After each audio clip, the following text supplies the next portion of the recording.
नमस्कार। अभी हमारी मौजूदगी सहरसा ज़िला में है, जन स्वराज कार्यालय में है और हमारे साथ जो है महिला जिला अध्यक्ष प्रियंका झा जी हैं और जानने का प्रयास करेंगे कि 2 महीने के बाद चुनाव है, आप किस तरह जो है तैयारी कर रहे हैं क्षेत्र में जाकर। जी, सबसे पहले तो बहुत बहुत धन्यवाद आपका। मैं प्रियंका झा, महिला जिला अध्यक्ष जन स्वराज सहरसा। अभी हम विधानसभा का जो ये चुनाव हो रहा है, अभी हर गांव जा रहे हैं हम लोग, हर विधानसभा जा रहे हैं। वहाँ हर एक गांव मतलब जाके हर लोग से मिल रहे हैं। तो वहाँ की जो अभी देख रहे हैं कि जनता के प्रति जो भावना है बिहार बदलने का, ये बहुत ही ज़्यादा है और महिला सबसे ज़्यादा इसमें उत्सुक है कि बिहार में बदलाव होनी चाहिए। तो अभी अच्छा माहौल है जन स्वराज का। ज़्यादातर आप लोग ग्रामीण क्षेत्र में जाते होंगे, तो हम लोग भी जाते हैं, तो वहाँ पुरुष की संख्या कम और महिला की ज़्यादा रहती है। आप लोग पूछते हैं क्या रीज़न? जी देखिए, अभी जो ये बिहार का जो बदहाली है, बेरोजगारी है, इसकी वजह से ज़्यादातर पुरुष बाहर ही रहते हैं, क्योंकि गांव में बिहार में कोई रोज़गार नहीं है। तो ये रोज़गार की वजह से पुरुष बाहर ही ज़्यादातर रहते हैं और महिलाएं ही घर में रहती हैं। इसका मेन रीज़न यही है कि बिहार में जो रोज़गार नहीं है, तो रोज़गार की वजह से सारे लोग पलायन करने के लिए चले जाते हैं। तो प्रशांत जी जो है पलायन के मुद्दे को ज़्यादा चर्चा में, सुर्खियों में रखते हैं कि हम पलायन रोकेंगे, रोज़गार देंगे। क्या संभव है, पलायन रोका जा सकता है?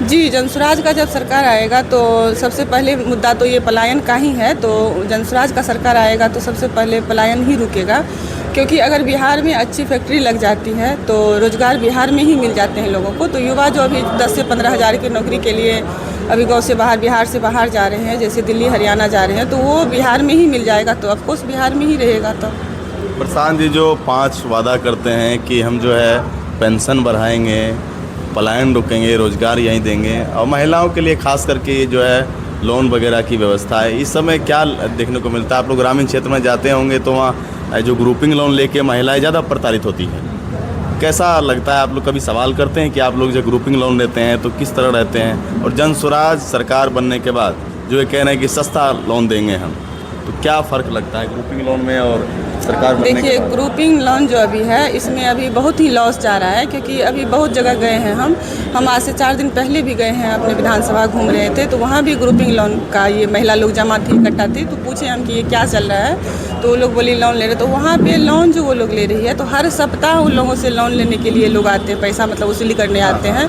अगर नहीं देते हैं तो उसे इस तरीक़ा से प्रताड़ित किया जाता है कि महिला लोग एक तरह से समझिए कि डिप्रेशन में आ जाती है। जैसे बख्तियारपुर विधानसभा में एक दिन गए थे हम, तो वहाँ लोन की वजह से, ये समूह वाला जो लोन लेते हैं, उसकी वजह से एक आदमी आत्महत्या कर लिए थे।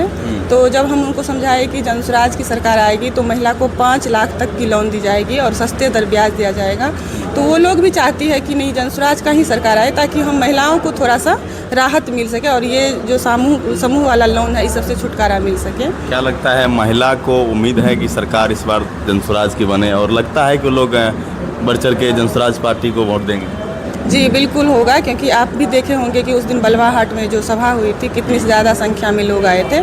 हमको लगता है कि पुरुष से ज़्यादा महिला ही आई थी, क्योंकि महिला को पता है कि जन स्वराज का सरकार आएगा तो फिर ये 5 जो मुद्दा लेके चल रहे हैं प्रशांत किशोर जी की, युवाओं की रोज़गार के लिए, पलायन के लिए, मतलब वृद्धा को पेंशन देने के लिए 2000 की, और ये जो अभी शिक्षा व्यवस्था का हालत है उसमें सुधार लाने की, तो ये प्रशांत किशोर के सरकार आएंगे तभी संभव हो सकता है। क्योंकि अभी आप देखिए, इतने दिनों से नीतीश कुमार जी हैं 400 रुपया वृद्धा पेंशन दे रहे थे, और अभी प्रशांत किशोर जी के इतना आंदोलन करने पे अगर वो 1100 रुपया दे रहे हैं, तो अगर जन स्वराज का सरकार बन जाता है तो हमको लगता है ये जो 5 मुद्दा प्रशांत जी उठाए हैं, तो वो 5 का मुद्दा हमको लगता है कि 5 का 5 सही ही उतरेगा। तो इसलिए महिलाएं सब बोलती है कि नहीं, इस बार जन स्वराज का ही सरकार होना चाहिए, ताकि हम सबको सारी सुविधा बिहार में ही मिल जाएगी। आप अपने माध्यम से जो महिला नहीं जुड़ी है जन स्वराज से, उनको क्या कहना चाहेंगे?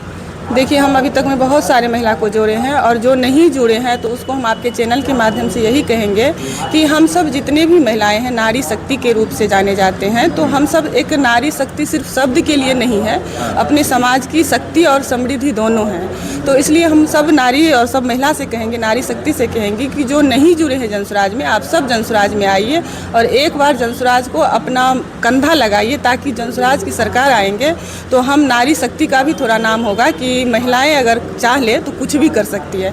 क्योंकि एक महिला घर संभालती है, अपने बच्चे को संभालती है, तो वो बिहार संभालने की भी क्षमता रख सकती है। क्योंकि अभी महिलाएं हर क्षेत्र में आगे बढ़ चढ़ के हिस्सा ले रही, चाहे वो राजनीतिक की क्षेत्र हो, चाहे वो शिक्षा की क्षेत्र हो।